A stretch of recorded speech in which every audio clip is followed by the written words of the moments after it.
BJP का अध्यक्ष कौन बनेगा? 15 मार्च से पहले अध्यक्ष का होगा ऐलान। चंद्रबाबू नायडू की साली का नाम सबसे आगे। डी पुरंदेश्वरी हो सकती है बीजेपी अध्यक्ष।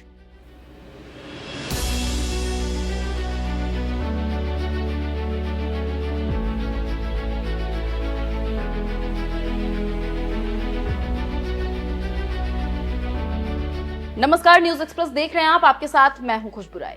बीजेपी का अध्यक्ष नहीं बिरबल का खिचड़ी हो चुका है।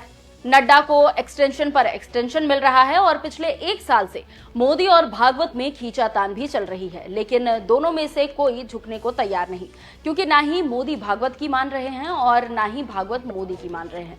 मोदी शाह जिस नाम को भागवत के पास भेजते हैं उसे आरएसएस इनकार कर देता है, और जो नाम आरएसएस भेजती है उसे मोदी शाह इनकार कर देते हैं। ऐसे में बीजेपी के अध्यक्ष का पद खाली है और बस खेल चल रहा है। लेकिन एक खबर आई है कि लोकसभा चुनाव के बाद बीजेपी अध्यक्ष मिल जाएगा, लेकिन नाम को लेकर बीजेपी आरएसएस में ठन गई है। तब तक दिल्ली चुनाव आ गया, कहा गया कि चुनाव बाद बीजेपी को परमानेंट अध्यक्ष मिल जाएगा। 2 दौर की वार्ता हो चुकी है, लेकिन नाम पर आकर अटक जाती है।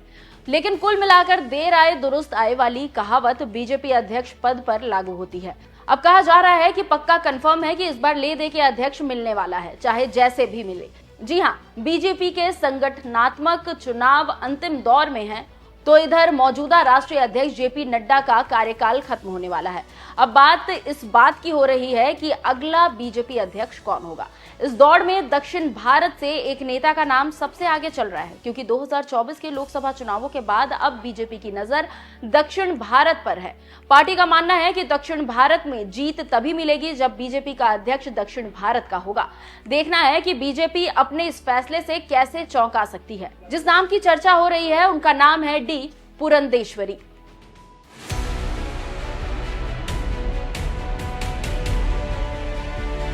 नाम डी पुरंदेश्वरी, पिता एनटी रामाराव।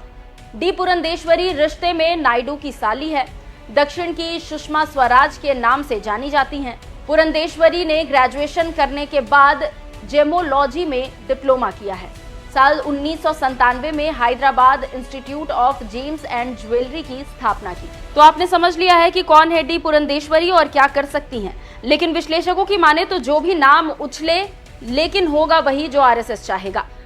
अफवाहों और अनुमानों का बाजार गर्म है और सबको इंतजार है कि कौन काफी तामझाम के बाद बीजेपी का अध्यक्ष बनता है। आप जानते हैं कि चंद्रबाबू नायडू एनडीए गठबंधन में है और नायडू नीतीश के समर्थन से मोदी पीएम है।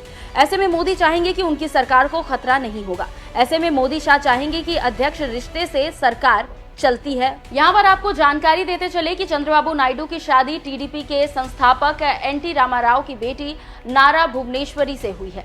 दग्गुबती पुरंदेश्वरी नायडू की पत्नी नारा भुवनेश्वरी की बहन है।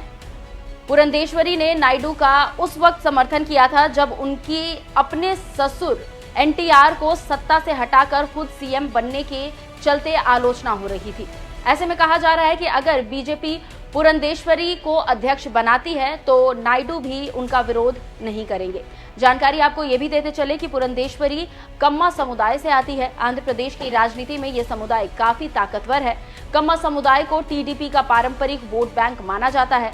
ऐसे में माना जा रहा है कि पुरंदेश्वरी के बहाने बीजेपी तेलुगु देशम पार्टी के परंपरागत वोट बैंक में सेंध लगाना चाहती है। देखना होगा कि आगे होता क्या है और इसका रिजल्ट क्या आता है। लेकिन एक बार फिर पुरंदेश्वरी सामने है, देखना होगा कि आगे क्या होता है।